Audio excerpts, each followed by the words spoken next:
In April of 1857, a traveling cotton broker from Charleston discovered something that would haunt him until his death 30 years later. While reviewing plantation ledgers at a modest estate called Moss Creek in Middle Georgia, he noticed a peculiar pattern in the sales records. 23 male slaves sold over 15 years, each one fetching prices far above market value, each one accompanied by a notation in the margin: prime condition, certified. What the broker couldn't have known then was that those two words concealed a secret so disturbing that when the truth finally emerged, it would threaten to unravel the carefully constructed lies of Georgia's most prominent families. For decades, local authorities buried the evidence, burned documents, and silenced witnesses. But some secrets refuse to stay buried, especially when they're written in blood and recorded in meticulous detail by a woman who understood that the greatest weapon isn't violence, it's truth. Before we continue with the story of Eleanor Cresswell and the plantation that became a tomb for both bodies and reputations, I need to ask you something. If you're listening from Georgia or anywhere in the South, leave a comment telling us what state or city you're from. And if this introduction has already sent chills down your spine, hit that subscribe button, because what you're about to hear will make you question everything you thought you knew about the antebellum South. What the Charleston broker witnessed that spring afternoon was merely the surface of something far deeper. A calculated operation that had been running smoothly since 1841. Moss Creek Plantation occupied 370 acres of Georgia clay soil nestled between the Oconee River and the county road that connected Milledgeville to Augusta. It wasn't among the grand estates that defined Southern aristocracy. No white-columned mansion, no sprawling gardens, no reputation for lavish parties. Instead, Moss Creek was known for its efficiency. The main house was a modest two-story structure built of local timber, functional rather than impressive, surrounded by 12 slave cabins, a cotton gin, a smokehouse, and a barn that locals noted seemed unusually large for a plantation of its size. Eleanor Cresswell had inherited Moss Creek in 1840 when her husband, Thomas, died suddenly of what the doctor listed as apoplexy. She was 31 years old, childless according to public record, and expected by her neighbors to sell the property and move back to Savannah, where her family maintained a respectable shipping business. Instead, she dismissed the overseer her husband had employed, took over the management herself, and within a year had transformed Moss Creek from a struggling operation into one of the most profitable mid-size plantations in the county. She managed this feat through what she called strategic acquisition and disposal.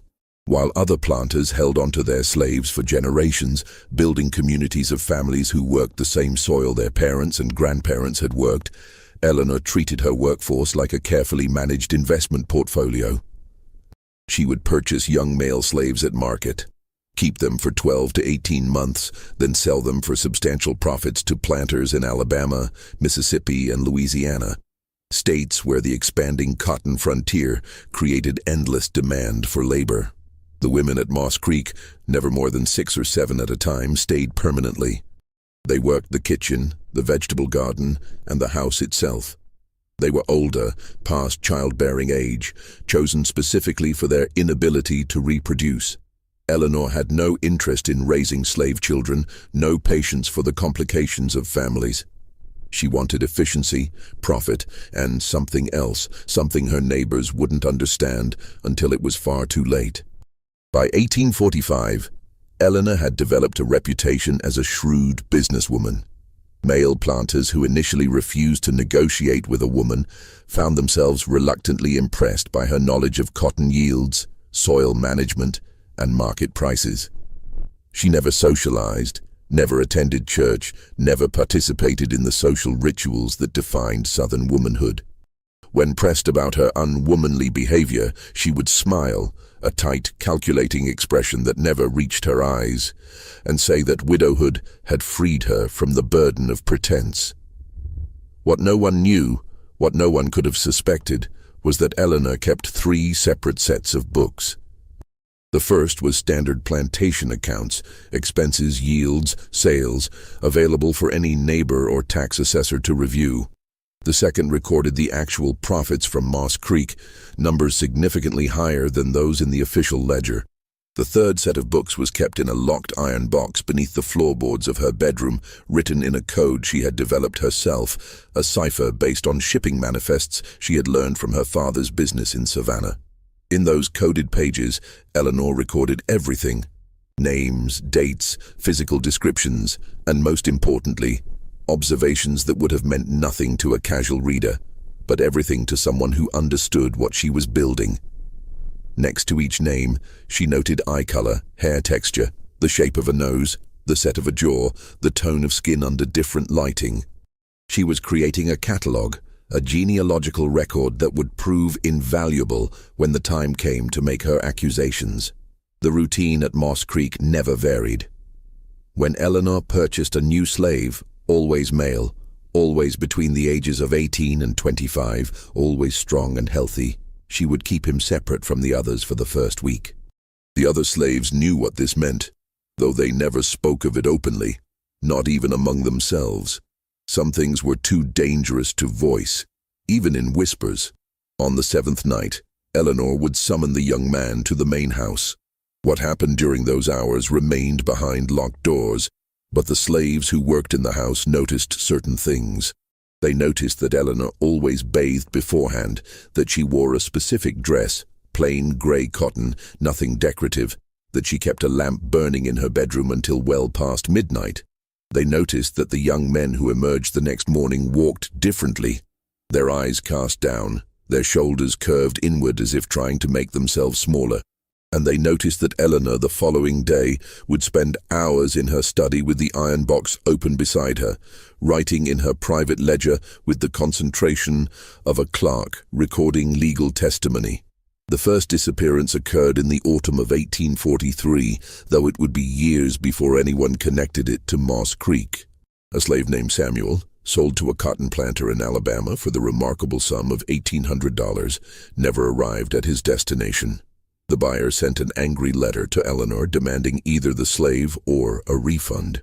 Eleanor responded with copies of the bill of sale, a signed receipt from the driver who had transported Samuel, and a polite expression of concern. The matter was dropped. Slaves ran away, everyone knew that. Perhaps Samuel had seized his chance for freedom during the journey west. 6 months later, another man sold by Eleanor, this one named Isaac, purchased by a planter in Mississippi, similarly vanished between Georgia and his destination. Again, Eleanor produced impeccable documentation. Again, the buyer grudgingly accepted the loss. The odds of 2 slaves from the same small plantation successfully escaping seemed unlikely, but not impossible. By 1847, 5 men sold by Moss Creek had disappeared without a trace. The pattern should have raised alarms, but it didn't. The buyers were scattered across 3 states. Communication between planters was sporadic, and Eleanor's reputation for honest dealing remained untarnished.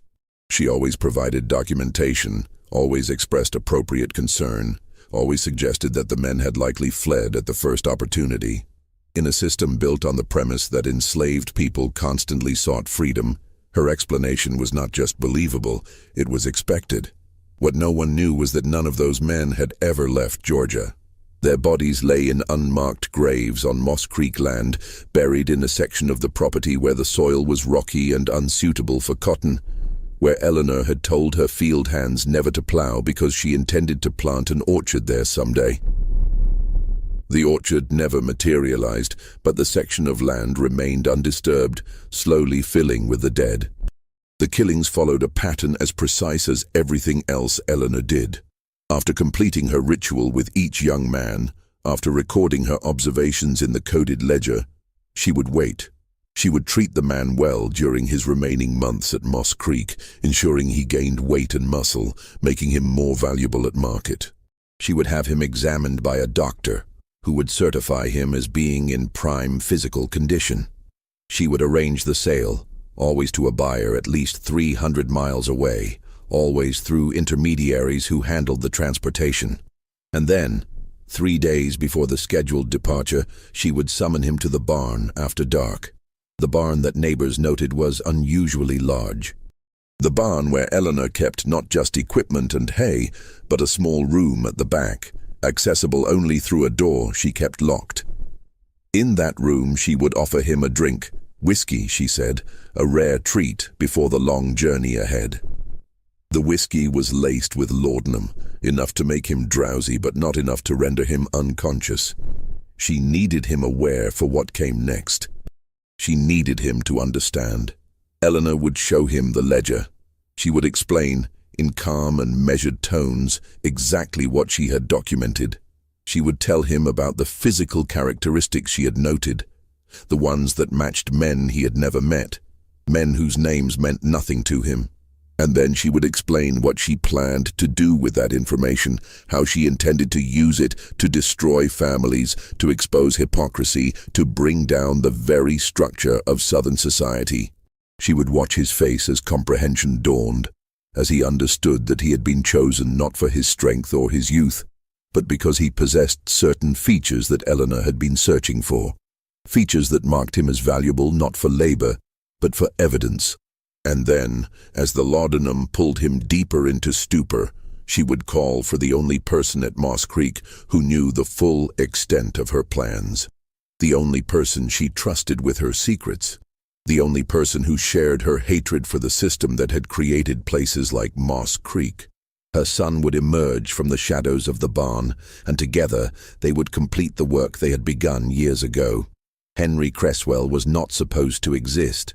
According to every public record, every census document, every church registry, Eleanor and Thomas Cresswell had remained childless throughout their 12-year marriage. This was true. What the records didn't show was that Eleanor had given birth to a son in 1829, 7 years before her marriage, when she was 20 years old and unmarried, a scandal that would have destroyed her family's reputation in Savannah's tight-knit merchant society. The father was a man her own father would never have accepted, could never have acknowledged. The child was sent north before his first birthday, placed with Eleanor's maternal aunt in Philadelphia, a widow who agreed to raise the boy as her adopted son. Eleanor visited once a year, always in winter when travel between Georgia and Pennsylvania could be explained as family obligation. Henry grew up knowing who his mother was, but understanding that he could never claim her publicly, never call her anything but Aunt Eleanor when others might hear. He also grew up knowing what his father had been: a slave on a Savannah dock, a man who loaded ships for Eleanor's father, a man whose intelligence and quiet dignity had attracted young Eleanor's attention during a summer when she was rebellious and her parents were distracted by business concerns. A man who had been sold away the moment her pregnancy became impossible to hide, sold to a sugar plantation in Louisiana where the life expectancy for field hands was measured in years, not decades. Eleanor never saw him again. She learned through careful inquiry years later that he had died in 1835, worked to death in cane fields, his body dumped in an unmarked grave like refuse. That knowledge had crystallized something inside her, transformed her grief and rage into something colder and more dangerous, a plan that would take decades to execute, but would burn down everything the men who had destroyed her life held sacred. Henry returned to Georgia in 1841, 1 year after Thomas Cresswell's death. He arrived not as Eleanor's son, but as Henry Lowell, a traveling merchant specializing in farm equipment, a respectable businessman from Philadelphia with legitimate credentials and an excellent reputation. He stayed at boarding houses in Milledgeville and Augusta, made regular business trips through Middle Georgia, and occasionally visited Moss Creek to discuss equipment purchases with the efficient widow Cresswell. No one suspected that those visits sometimes lasted for days, that Henry had his own room in the main house, that he and Eleanor spent long evenings reviewing the coded ledger and planning their next moves. No one suspected that the unusually large barn contained not just a locked room, but a hidden cellar accessible through a trap door beneath the hay, a cellar where certain implements were kept, where certain tasks were completed that required absolute privacy. The selection process was meticulous. Eleanor didn't choose victims randomly. Each man she purchased had been carefully researched beforehand. She would visit markets in Savannah, Augusta, and Milledgeville, examining young male slaves with the attention to detail of a horse breeder studying bloodlines. But she wasn't looking at teeth or muscle tone, she was looking at faces. She had spent years compiling information about Georgia's prominent families, learning their histories, studying their genealogies, and most importantly, identifying their secrets. She knew which planters had fathered children with enslaved women, knew which families had carefully concealed mixed-race branches, knew which men maintained discreet second households with slave mistresses.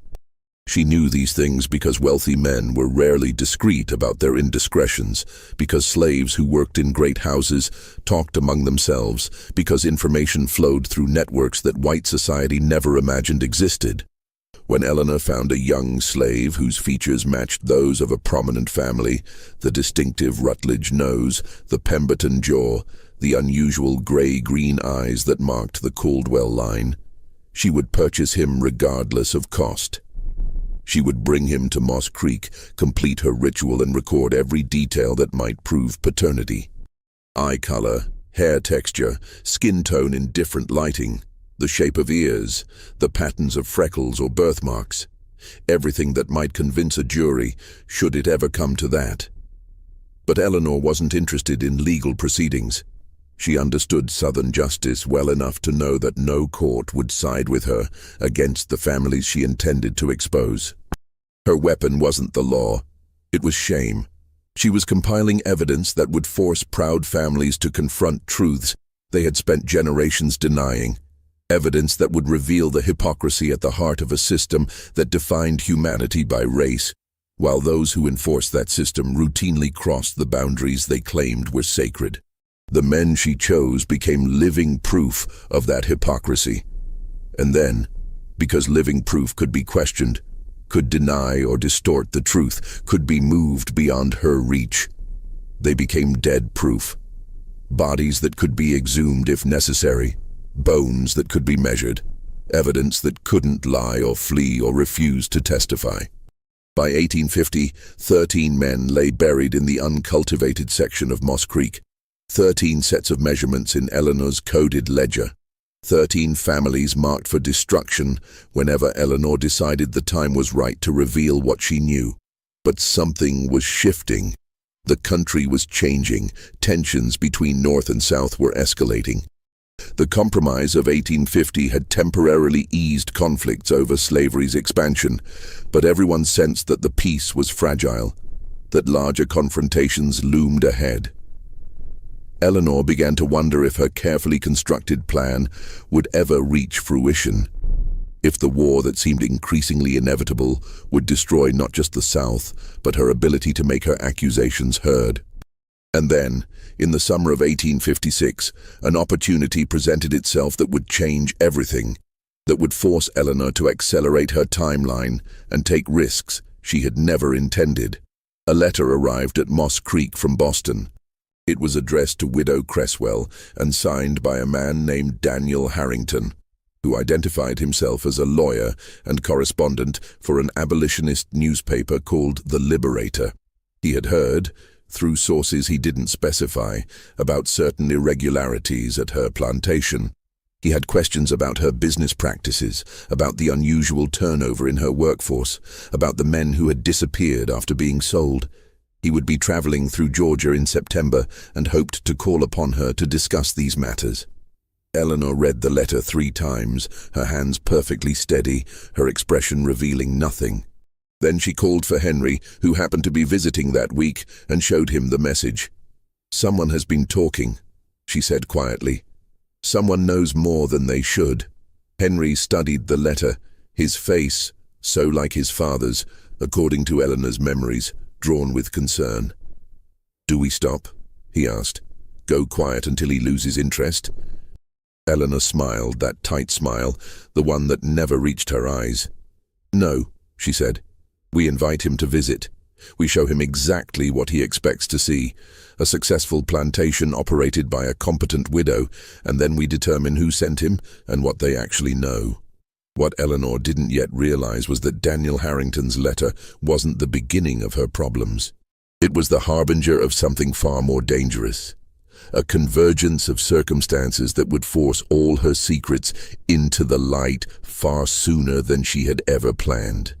If you're still listening, if this story has gripped you with its dark revelations, do something for me right now. Hit that like button and leave a comment with your theory. Do you think Eleanor's plan was justice or madness? Was she fighting a corrupt system or becoming as monstrous as the institution she hated? Share your thoughts below and make sure you're subscribed, because this story is about to take turns you won't see coming. Let's find out what happened when the lawyer from Boston arrived at Moss Creek. The letter had come through channels that should have been secure. Someone in Eleanor's network, the network of information that flowed between slaves, between households, between plantations, had betrayed her. Someone had carried stories north, had whispered about Moss Creek to abolitionists who were always hungry for evidence of Southern cruelty. Daniel Harrington arrived at Moss Creek on September 15th, 1856, traveling in a modest carriage he had hired in Milledgeville. He was 42 years old, thin and angular, with the pale complexion of a man who spent most of his time indoors reviewing legal documents. He wore a dark suit that marked him immediately as a northerner. The cut was wrong, the fabric too heavy for Georgia heat. When he stepped down from the carriage and removed his hat to wipe his forehead, Eleanor noticed his hands were ink-stained, and his collar was slightly frayed. A working lawyer, then, not one of the wealthy abolitionists who funded the movement from comfortable Boston parlors. Eleanor received him in the front parlor, a room she kept meticulously clean but deliberately modest. No expensive furniture, no ornate decorations. Nothing that would suggest Moss Creek was more profitable than her official accounts indicated. She served him cool water and listened patiently as he explained his purpose. "Mrs. Cresswell," he began, his Boston accent marking every word. "I'll be direct with you. I've received communications from individuals who claim that your plantation operates under unusual circumstances. Specifically, that you maintain an all-male workforce, that these men are sold after short periods of time, and that several have disappeared during transport." Eleanor met his gaze without flinching. "You've been misinformed, Mr. Harrington. I maintain a small workforce of women who handle domestic duties. The men I purchase are kept for 12 to 18 months, during which time I invest in their health and training, then sold at profit to planters in expanding territories.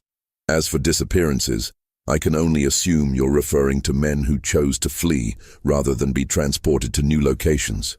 I provide all buyers with proper documentation and certified health assessments. If slaves choose to escape, that reflects their desperation, not my practices." Harrington pulled a notebook from his coat pocket. "I have 5 documented cases of men sold by you who never reached their destinations, 5 men who vanished without trace in a period of 12 years. That seems statistically significant."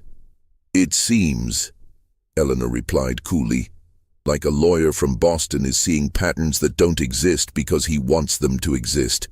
You've come here hoping to find evidence of cruelty, Mr. Harrington. Something dramatic to report to your abolitionist friends, but you won't find it. Moss Creek is a business, operated efficiently and legally. Nothing more. Then you won't mind if I remain in the area for a few days? Interview some of your neighbors, perhaps speak with the slaves who work here?" Eleanor's expression didn't change. "You're welcome to waste your time however you choose. My neighbors will tell you I'm a competent businesswoman who has improved a failing plantation. As for interviewing my slaves, you know as well as I do that their testimony would be worthless in any legal proceeding. They'll tell you whatever they think you want to hear. Nevertheless, I'd like to try." Eleanor stood, smoothing her skirt. "Then I won't stop you. Though I should warn you that your presence here, asking questions, spreading northern ideas, it won't be appreciated. Georgia isn't Boston, Mr. Harrington. People here protect their own, and they don't take kindly to outside interference. It wasn't a threat exactly, more like a statement of fact. But Harrington heard the warning underneath, and when he left Moss Creek that afternoon, he was already uncertain about his investigation. Eleanor had been too calm, too prepared.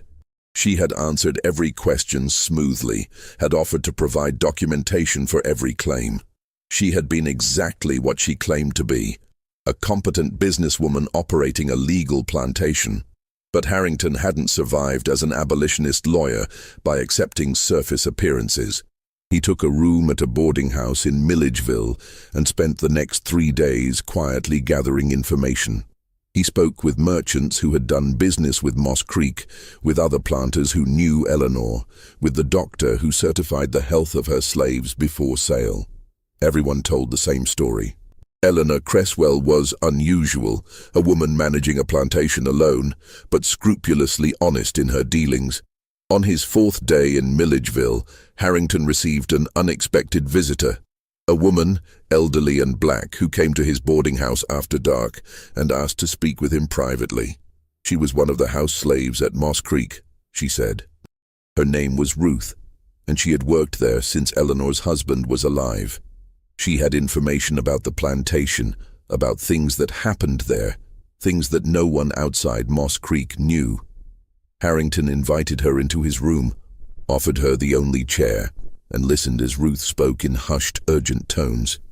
She told him about the young men Eleanor purchased, about the ritual of the 7th night, about the unusual amount of time Eleanor spent in her study recording information in ledgers that no one else was allowed to see.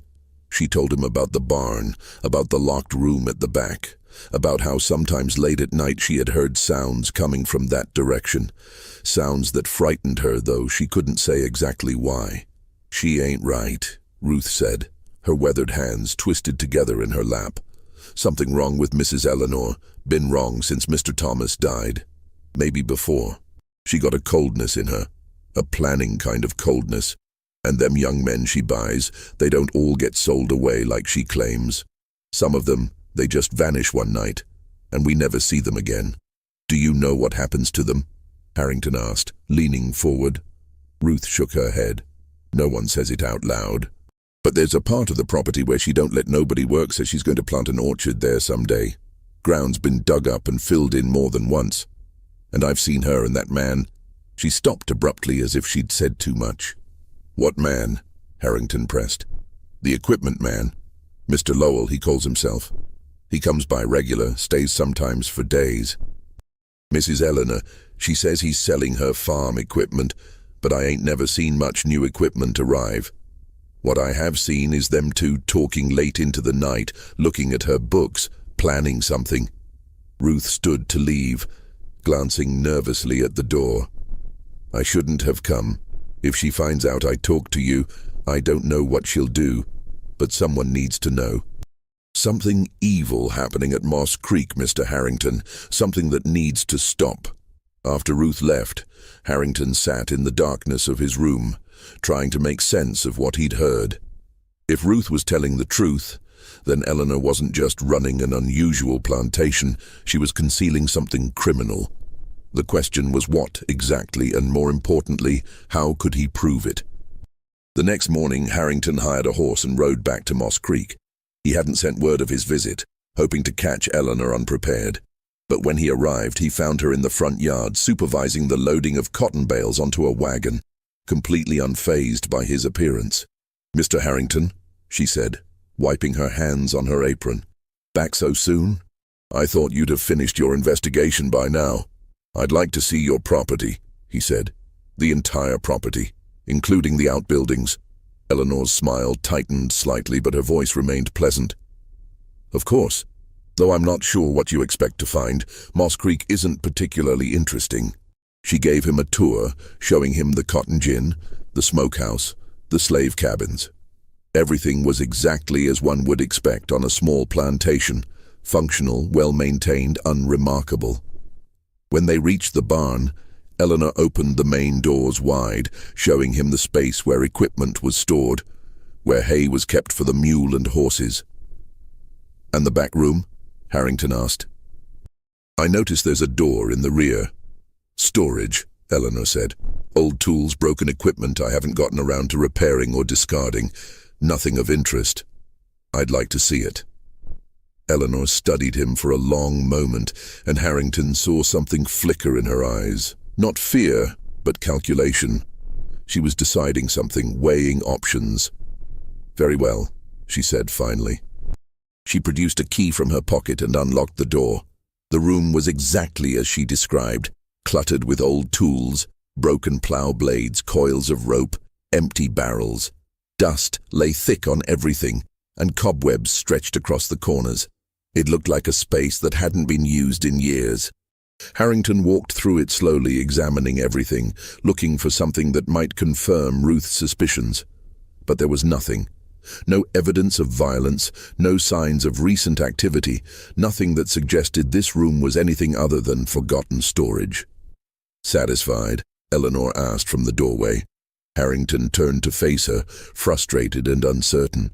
Everything Ruth had told him seemed plausible, but he had no proof, nothing concrete he could take to authorities or publish in the Liberator. Without evidence, he was just another abolitionist making wild accusations about Southern planters. "For now," he said. But as they walked back toward the main house, Harrington noticed something odd. The ground near the barn was uneven in places, subtle depressions and rises that suggested the earth had been disturbed at some point. He remembered Ruth's comment about digging and filling. He glanced toward the area she had mentioned, the section where Eleanor claimed she would plant an orchard someday. From a distance, it looked like ordinary uncultivated land, rocky and unsuitable for cotton. But there was something about the way the vegetation grew there, patterns that didn't quite match the surrounding areas. "That section there," he said, pointing. "Why haven't you developed it?" "Poor soil," Eleanor replied immediately. "Too rocky for cotton, and I haven't had time to prepare it properly for an orchard. It's on my list of future improvements." Harrington studied the land, trying to determine if his suspicions were justified or if he was seeing patterns where none existed. Finally, he thanked Eleanor for her time and rode back to Milledgeville, more uncertain than ever about what was happening at Moss Creek. What he didn't know, what he couldn't have known, was that the room he had just searched was exactly what Eleanor wanted him to see. A carefully prepared false front. The real room, the one where the work was done, lay beneath it. The trap door was concealed under those empty barrels, covered with a layer of dirt and straw, invisible unless you knew exactly where to look. And the implements Ruth had heard being used late at night were safely locked in the cellar below, along with 13 carefully labeled wooden boxes that contained detailed records of every man buried in that rocky field. Daniel Harrington spent another week in Georgia, interviewing anyone who would talk to him, searching for evidence that would support Ruth's claims. But everywhere he turned, he found the same story. Eleanor Cresswell was an unusual woman, certainly, but there was no proof of wrongdoing. The sales were properly documented. The buyers confirmed receiving their money's worth, at least for the slaves who actually arrived. The disappearances, while suspicious, could be explained by escape attempts. Ruth's testimony, coming from an enslaved woman with no physical evidence to support her claims, would be worthless in any legal proceeding. Frustrated, Harrington finally returned to Boston in early October. He wrote a brief article for the Liberator describing Moss Creek and his suspicions, but without concrete evidence, even his abolitionist allies were reluctant to pursue the matter. The article was published on page 7, buried among other accounts of Southern injustice, and generated little attention. Within a month, the story was forgotten. But Eleanor didn't forget. Harrington's visit had exposed a dangerous weakness in her system. Someone, Ruth obviously, had talked. That meant others might talk as well. It meant her secrets were more vulnerable than she had realized. It meant she needed to accelerate her plans, to move from documentation to action before another investigator came asking questions. The night after she confirmed Harrington had left Georgia, Eleanor summoned Ruth to the main house. The old woman arrived trembling, knowing somehow that her betrayal had been discovered. Eleanor sat her down in the parlor, poured her a glass of water, and spoke in tones that were almost gentle. "You talked to the lawyer," Eleanor said. It wasn't a question. Ruth's hands shook so badly she couldn't hold the glass. "Mrs. I'm not going to punish you, Ruth. I understand why you did it. You're frightened. You've seen things you don't understand, and you wanted someone to make it stop. Eleanor leaned forward. But I need you to understand something. What's happening at Moss Creek? It's not what you think. I'm not a monster. I'm not killing those men out of cruelty or madness. I'm building something. A weapon that will destroy the very system that enslaved you, that enslaved your parents, that will enslave your grandchildren if someone doesn't stop it. Ruth stared at her, confused and terrified. I don't understand, Mrs. Eleanor stood and retrieved the iron box from her study. She opened it, showing Ruth the coded ledgers. Every man I've brought to Moss Creek was chosen for a reason. Every one of them carries blood that connects them to Georgia's most powerful families. Blood that proves what hypocrites these people are, what liars, what monsters. I've spent 16 years documenting that proof, creating an archive that will force this state, this entire region, to confront truths they've spent generations denying. She pulled out sketches she had made, detailed drawings showing facial features, measurements, comparisons. Look at this man. His name was Isaac. Look at his eyes, Ruth. Do you know who else has eyes that exact shade of gray-green? Senator Caldwell. I've seen the senator's portrait.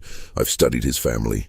Isaac was his grandson, Ruth, the product of the senator's father raping a slave woman 40 years ago. And Isaac isn't the only one. There are 12 more, all carrying blood that connects them to families who claim their lineage is pure, who build their entire identity on the lie of racial superiority. Ruth's eyes widened with comprehension and horror. And you killed them? I preserved the evidence, Eleanor corrected coldly. Living men can be moved, can be sold again, can disappear into the vast expanse of this country where I could never find them again. Dead men stay where I put them. Dead men can be exhumed. Their bones can be measured, examined, compared.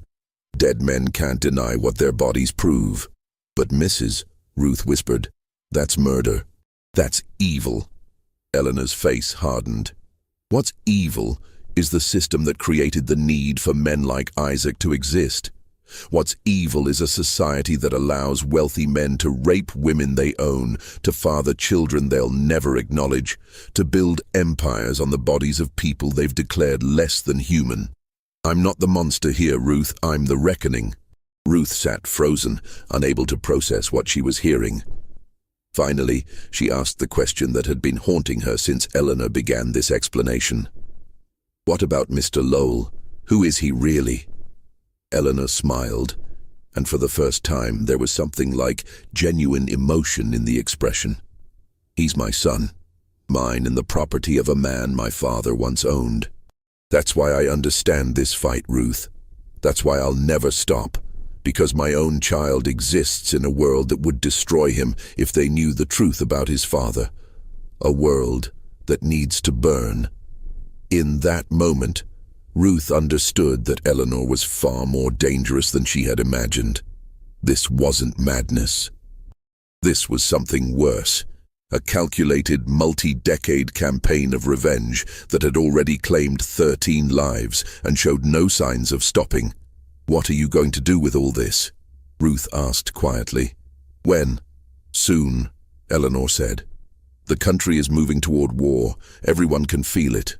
And when that war comes, when the South is weakened and vulnerable, I'll release everything. Every name, every connection, every piece of evidence. I'll mail copies to newspapers in the North and South, to government officials, to churches. I'll make sure the entire nation knows what hypocrites built this system, what lies sustain it. And I'll do it in a way that can't be ignored or suppressed, because the evidence will be irrefutable. She closed the iron box and locked it again. But I need your silence, Ruth.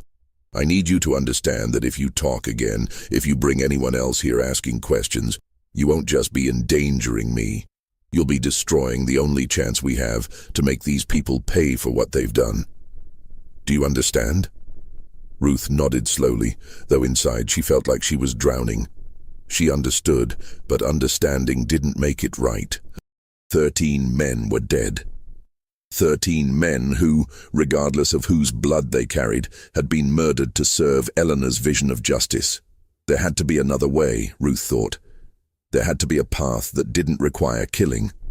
But she also knew that in 1856 Georgia, no court would accept slave testimony against white families. No newspaper would publish accusations from an enslaved woman. No legal mechanism existed that would allow the truth Eleanor had documented to be heard. In a system built on injustice, Eleanor had concluded that only injustice could bring it down. Ruth left the main house that night carrying a burden she had never asked for, the knowledge of what Moss Creek truly was and the terrible understanding that she was now complicit in whatever came next. Over the following months, Eleanor moved forward with renewed urgency.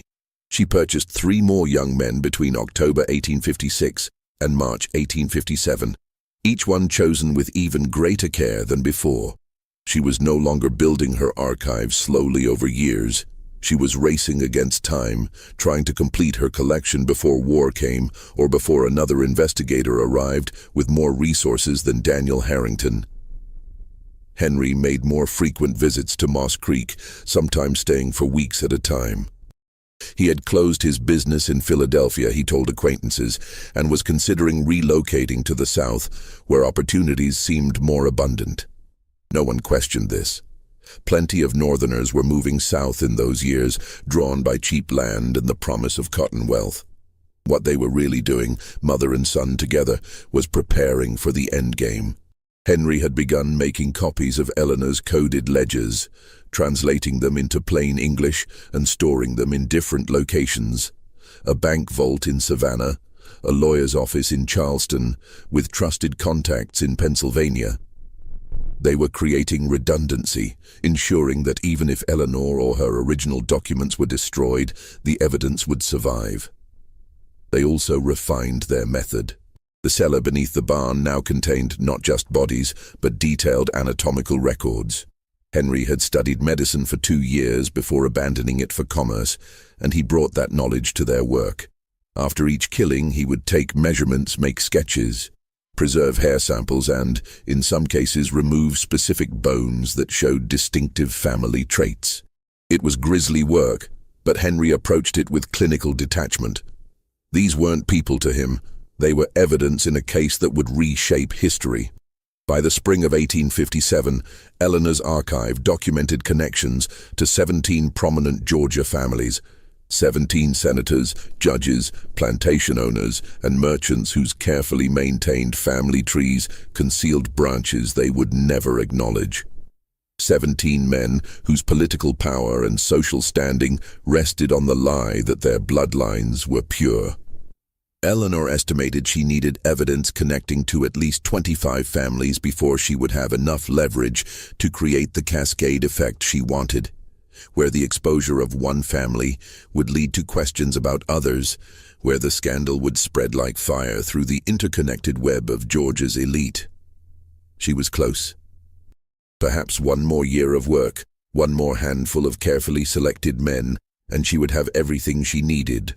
But fate, as it often does, had different plans. In April of 1857, the Charleston cotton broker arrived at Moss Creek to review her ledgers, and in those ledgers he noticed the pattern that would begin Eleanor's unraveling. The broker's name was William Thorne, and he was meticulous in a way that Eleanor hadn't anticipated. Most buyers reviewed Plantation accounts looking only at bottom-line numbers, production costs, sale prices, profit margins. Thorne examined everything. He noticed that every male slave Eleanor sold fetched prices significantly above market average. He noticed the notation, "prime condition certified," appeared with suspicious consistency. And most damning, he noticed that several of the men listed as sold never appeared in subsequent records from their supposed buyers. Thorne was curious rather than suspicious. He assumed there was a reasonable explanation. Perhaps Eleanor had connections with specific buyers who valued her slaves highly. Perhaps there was some training or preparation she provided that justified the premium prices. He mentioned his observations casually, expecting Eleanor to explain the pattern. Instead, he saw something flash across her face, just for a moment, just a fraction of a second, that made his professional instincts prickle with alarm. It was fear, carefully concealed, instantly suppressed, but unmistakable. Eleanor Cresswell was afraid of what he had noticed. Thorne left Moss Creek that afternoon planning to make discreet inquiries. If something irregular was happening, if Eleanor was somehow manipulating her records or engaging in fraud, he had a professional obligation to investigate. More importantly, he had relationships with several of the planters listed as buyers in her ledgers. He could verify whether the slaves had actually been received, whether the transactions were legitimate. Eleanor watched his carriage disappear down the road and immediately sent word to Henry in Milledgeville. They met that night in the main house, and for the first time in 16 years, Eleanor felt genuine panic. "He's going to check," she said, pacing the study. "He's going to contact the buyers and discover the men never arrived. And then he's going to come back with authorities, or he's going to spread word, and everything will unravel before we're ready." Henry stood by the window, his face reflecting in the dark glass. "We stop now," he said quietly. "We take what we have, 17 families, enough to cause significant damage, and we release it. Mail the copies tomorrow, send them everywhere we planned. It won't be perfect, but it will be enough." "It won't," Eleanor insisted. 17 isn't enough to create the cascade we need. They'll suppress it.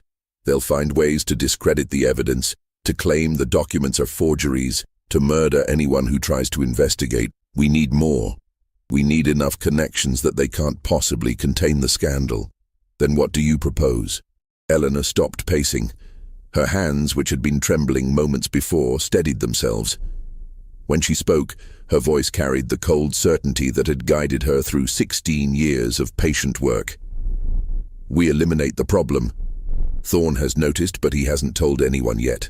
He's going to make inquiries first, verify his suspicions before making accusations.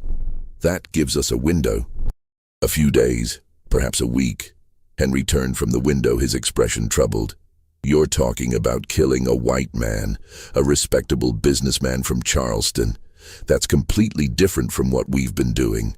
The slaves, no one investigates when slaves disappear. But this, they'll hunt whoever did it. They'll tear this county apart, looking for answers. They'll hunt a runaway slave," Eleanor said. "They'll hunt someone who attacked Thorne during a robbery. They'll hunt whoever we tell them to hunt, but they won't suspect me. Wealthy white men don't suspect respectable widows of murder." Over the next 2 days, Eleanor and Henry refined their plan. They learned that Thorne was staying at the Milledgeville Hotel, that he planned to spend the week visiting plantations in the area and meeting with potential clients. He was a creature of habit, Thorne. He took the same walk every evening after dinner, a constitutional along the quiet road that led to the river. He walked alone, carrying a small pistol for protection, but generally unconcerned about danger. Milledgeville was civilized, he believed, not like the rougher territories where one needed to fear violence. On April 23rd, as the sun set and Thorne began his evening walk, a figure approached him from behind. The figure wore clothes stolen from Eleanor's property, the rough work clothes of a field hand. His face was partially obscured by a hat pulled low. He moved with the desperate urgency of someone who had nothing left to lose. What happened next would be reported in the Milledgeville newspaper as a tragic robbery. William Thorne, respected broker from Charleston, was attacked on the river road by what witnesses described as a large male slave, possibly an escapee from a nearby plantation. Thorne's pistol was fired once, but the shot went wild. He was struck repeatedly with a blunt object, later determined to be a section of wood, possibly a tree branch. His skull was fractured in 3 places. He died within minutes. His money and pocket watch were missing, taken presumably by his attacker. But curiously, his leather satchel containing business documents was left at the scene, its contents untouched. This detail struck some as odd. Why would a thief take only money and ignore valuable papers? But in the panic following the murder, the question was overlooked. A massive manhunt was organized. Every plantation within 20 miles was searched for missing slaves. Patrols scoured the countryside for days, convinced the killer must still be in the area. They found nothing. No missing slaves were reported. No witnesses came forward with useful information. The investigation eventually went cold, another unsolved tragedy in a region where violence was common enough that people eventually stopped asking questions. What no one knew, what no one even suspected, was that the man who killed William Thorne hadn't fled at all. He had returned to Moss Creek, removed the stolen clothes in the cellar beneath the barn, washed away the blood, and resumed his identity as Henry Lowell, respectable merchant from Philadelphia. By the time the manhunt began, he was sitting in Eleanor's parlor, calmly discussing cotton prices with a neighbor who had stopped by to pay his respects to the widow. The murder bought Eleanor time, but it also changed something fundamental in their operation. Killing the slaves had been, in Eleanor's mind, a necessary evil in service of a greater good. They were casualties in a war against an unjust system, sacrifices that would ultimately free thousands. But Thorne was different. Thorne was innocent of the system's original crimes. He was simply a man who had noticed something odd and asked questions. His death wasn't justice. It was simply murder to protect their secret. Henry felt it too. In the weeks following Thorne's death, he became quieter, more withdrawn. He still helped Eleanor with her work, still participated in their plans, but something had shifted in him. The absolute certainty that had sustained them for 16 years had developed cracks. Just when we thought the horror at Moss Creek couldn't possibly get darker, we discover that Eleanor and Henry have crossed a line that changes everything. Their mission of exposing hypocrisy has become exactly the kind of evil they claim to oppose. If this story is giving you chills, if you're questioning whether justice can ever be achieved through such terrible means, share this video with someone who appreciates dark historical mysteries. Hit that like button if you want to support content that explores the complicated truths hidden in our past. And make sure you're subscribed so you don't miss the shocking conclusion. Because what happens next will make you question everything you thought you knew about Eleanor's plan. The real consequence of Thorne's murder wasn't legal. Eleanor and Henry were never suspects. The real consequence was that it forced Eleanor to confront an uncomfortable truth. Her crusade against injustice had made her capable of any atrocity if she believed it served her greater purpose. She had become exactly what she hated, someone willing to destroy individual lives to protect a system. In her case, the system of revenge she had built over 16 years. The answer to what really happened at Moss Creek emerged not through investigation or exposure, but through an accident of history. When the Civil War finally came in 1861, Georgia was convulsed by the conflict. Plantations were abandoned, burned, or seized. Records were destroyed. The social order that had sustained places like Moss Creek for generations collapsed in the span of 4 years. Eleanor Cresswell died in 1863, killed not by justice or exposure but by pneumonia. She was 54 years old, and according to her neighbors, died peacefully in her sleep. She never released her archive. The war she had hoped would create conditions for her revelation instead consumed everything. Her carefully documented evidence remained locked in the iron box beneath her floorboards, coded and inaccessible. Henry disappeared sometime in 1864. One day he simply wasn't in Milledgeville anymore. Some said he'd returned north. Others that he'd been killed in one of the random acts of violence that characterized the war's final years. His actual fate remains unknown. The copies of Eleanor's ledgers he had stored in various locations were lost in the chaos. The bank in Savannah was burned, the lawyer in Charleston died, the contacts in Pennsylvania moved or perished during the war years. Moss Creek itself was abandoned in 1865. With Eleanor dead and no clear heir, the property reverted to the state.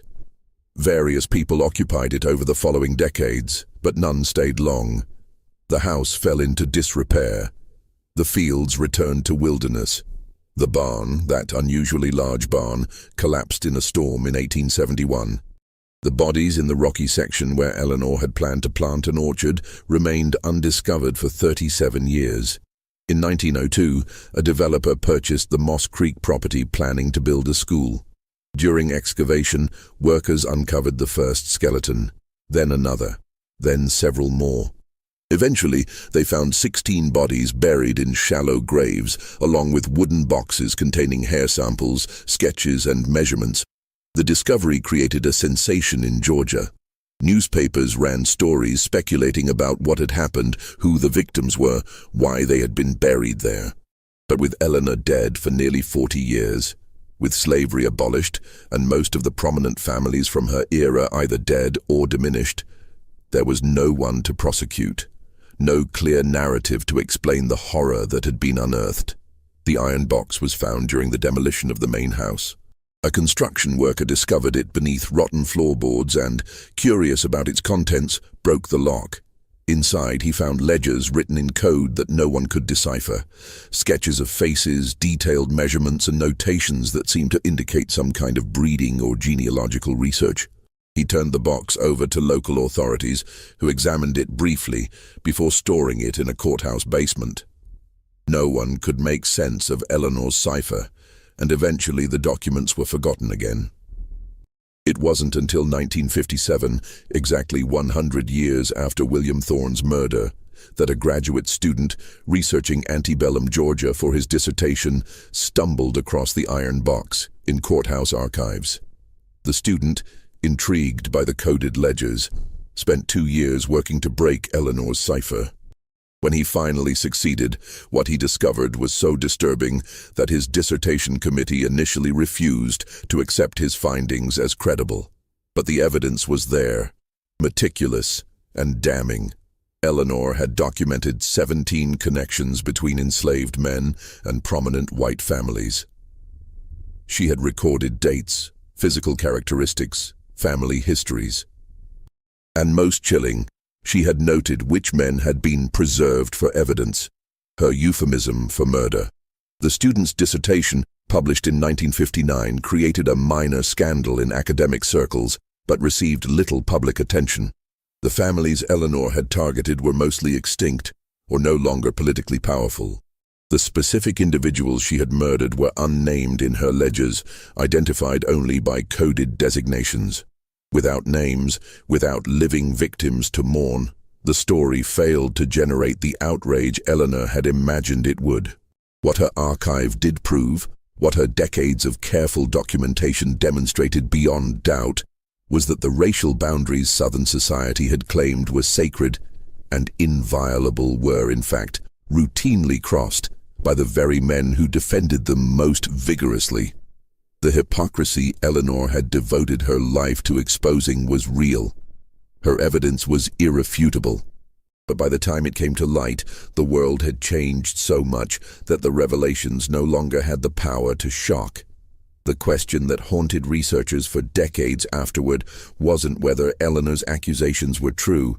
They clearly were. The question was whether her methods could ever be justified. She had murdered at least 16 people, possibly more. She had manipulated, lied, and calculated every move with cold precision. She had claimed to fight injustice while perpetrating monstrous injustices of her own. Some scholars argued that Eleanor was a product of her time, that the system she fought was so thoroughly evil that extreme measures were the only option available. Others contended that murder could never be justified regardless of motive, that Eleanor's crusade had transformed her into exactly the kind of monster she claimed to oppose. The slaves who survived Moss Creek told conflicting stories. Some remembered Eleanor as cruel but efficient, no worse than other plantation owners. Others, like Ruth, who lived until 1889, spoke of the terror that pervaded the place, the sense that something dark and wrong was always lurking just beneath the surface of everyday routine. Ruth never revealed what Eleanor had told her that night in 1856. She took that knowledge to her grave, perhaps understanding that some secrets were too dangerous to speak aloud even in freedom. The most unsettling aspect of the Moss Creek story is how close Eleanor came to succeeding. If the Civil War hadn't disrupted everything, if she had lived another 5 years, if Thorne hadn't noticed the pattern in her ledgers, she might have released her archive under conditions where it could have caused the devastation she imagined. She might have forced Georgia's elite to confront the lies that sustained their power. She might have used truth as a weapon in ways that would have reshaped Southern society. But history doesn't reward patience, and justice doesn't always arrive when we summon it. Eleanor's elaborate plan, 16 years in the making, ultimately accomplished nothing beyond adding to the body count of an already bloody era. The men she murdered died for evidence that no one would see for a century. The families she sought to destroy collapsed for reasons having nothing to do with her revelations. The system she hated ended not through exposure of its hypocrisy, but through war and political transformation. Today, nothing remains of Moss Creek. The land where the plantation stood is now a shopping center. The rocky field where bodies were buried is a parking lot. A small historical marker notes that the site was once a plantation called Moss Creek, operated by Eleanor Cresswell, but it makes no mention of what happened there. Tourists pass it without stopping, unaware that beneath the asphalt lie the graves of men whose names have been forgotten, whose deaths served a purpose that was never fulfilled. The iron box and its contents are housed in the Georgia Historical Society archives in Savannah. Researchers can request access with proper credentials, though few do. The coded ledgers have been fully translated and digitized, available to anyone curious enough to search the archives. But Eleanor's careful documentation, her years of meticulous work, are now just another obscure historical footnote, interesting to specialists but unknown to the general public. Perhaps that's the cruelest irony of all. Eleanor wanted her evidence to be impossible to ignore, to force the world to confront truths it preferred to deny. Instead, her story became just another forgotten chapter in a history already overflowing with forgotten chapters. The truth she died protecting is now accessible to anyone, but almost no one cares to look. The last question Eleanor's story raises is the most troubling. What do we do with evidence of historical evil that arrives too late to matter? Eleanor proved that Georgia's elite were hypocrites, that the racial boundaries they defended were fictions, that the system of slavery was built on lies even more fundamental than anyone acknowledged. But she proved it a century after it could have changed anything. By the time her archive was decoded, the men she accused were dead, their families diminished, their world already destroyed by forces having nothing to do with her carefully constructed case. Does truth have value if it comes too late for justice? Does documentation of evil matter if no one can be held accountable? These are the questions Moss Creek forces us to confront. And they're questions without comfortable answers. What do you think of Eleanor's story? Was she a woman fighting injustice with the only weapons available to her? Or did she become as monstrous as the system she hated? Could her murders ever be justified by the greater good she claimed to serve? Or does the fact that her plan ultimately failed prove that violence in service of justice always corrupts the cause it claims to advance? Leave your comments below and share your thoughts. If you found this story as disturbing and thought-provoking as I did, subscribe to this channel and hit that notification bell. We explore the darkest corners of American history, the stories that make us uncomfortable, the truths that challenge our assumptions about the past. And if you want to discuss this story further, share it with friends who appreciate complex moral questions and historical mysteries. Thanks for listening. See you in the next video.